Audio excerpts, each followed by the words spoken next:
This is the market area of Charleston. Shops on each side, and in the middle is like a Quincy market. There's a T-Bones right there. That's where I just had lunch.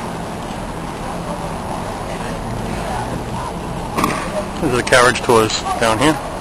Horse-drawn carriages.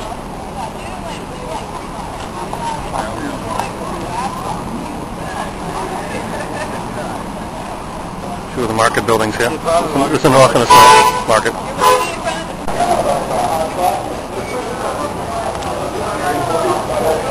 Inside the Market Street building.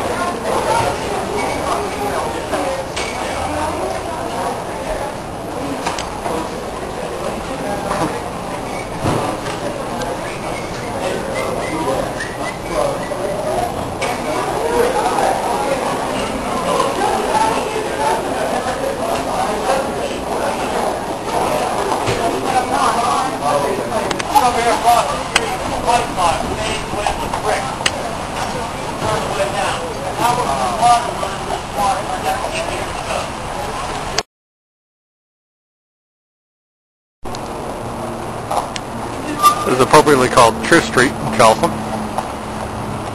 and that church has been rebuilt like 4 times since it was originally there in the 1600s. And after divided, the church used to be, as you can see, the street kind of goes around that church. So at one point they needed to put a street in here. There was a cemetery that went in that space right now, so now there's an east and a west cemetery. And they removed the headstones from all the ones in the middle and just moved them off to the side.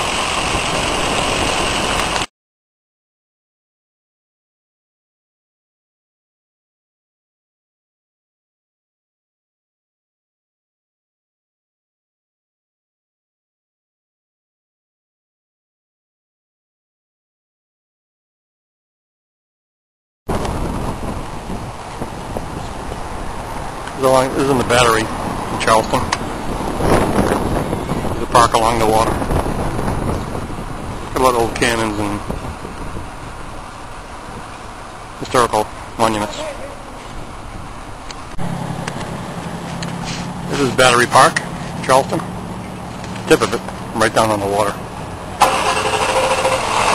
See the guns here? We used to tie up the ships.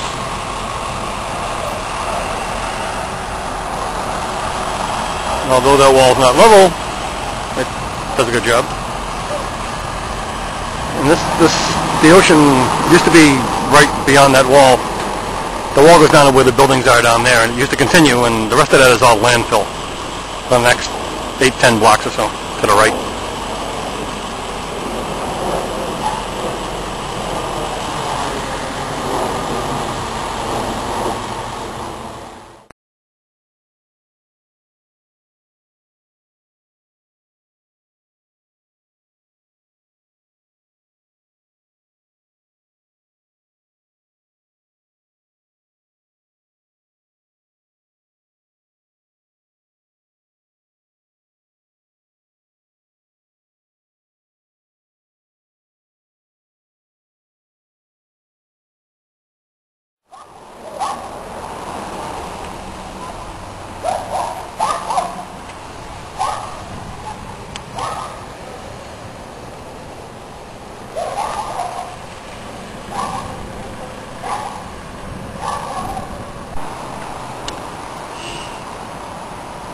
On 69 Meeting Street, this is the house that was used in the Patriot.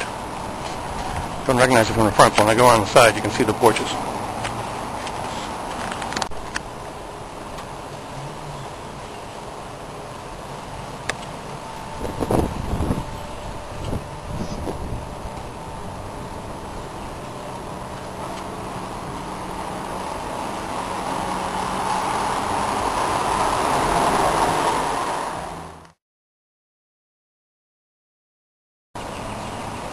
This was used in the movie The Patriot.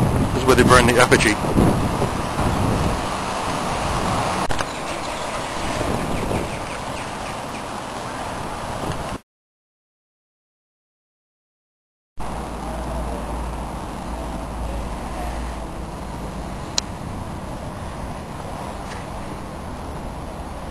is the College of Charleston, 66 George Street. It was used in the filming of The Patriot.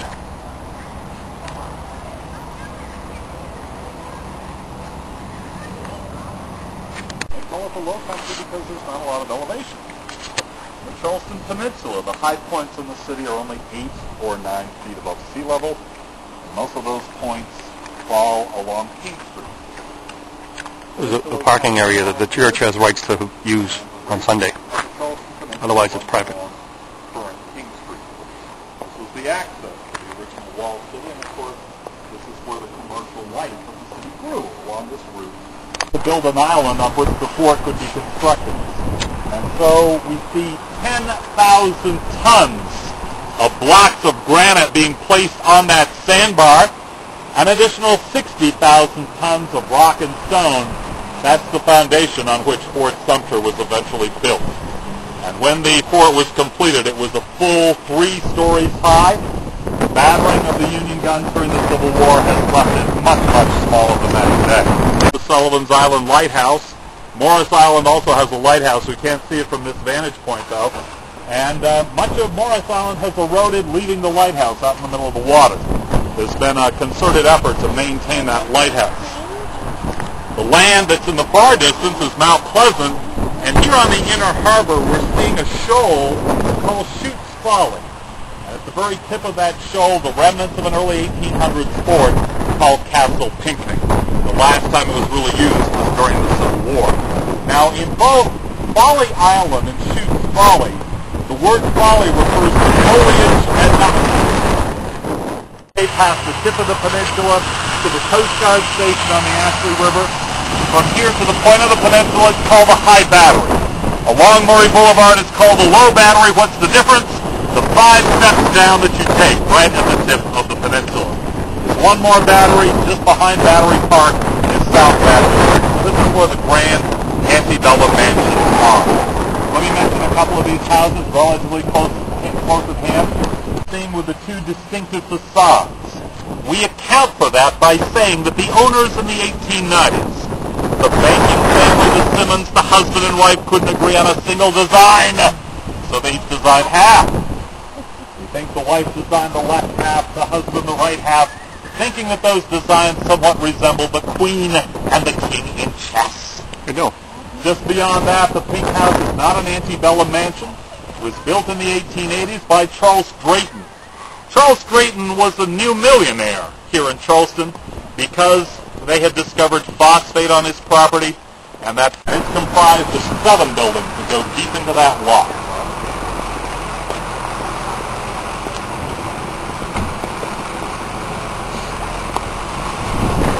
Coming up on our right is the Carolina Yacht Club.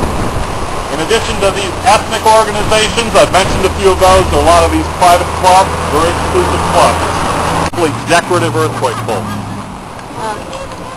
And you can see they picked up that decoration for this 1970s gate. And if your eyes are better than mine, you can actually see there's not just 2 big stars, there's smaller stars over there as well.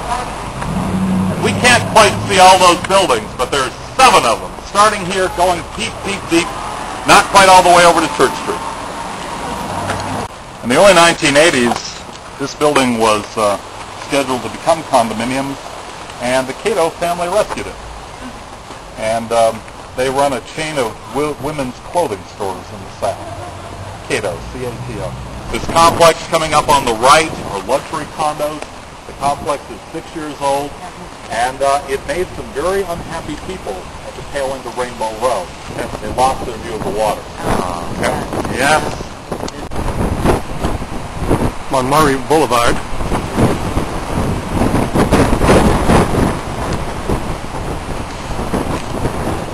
Towards the north end of it.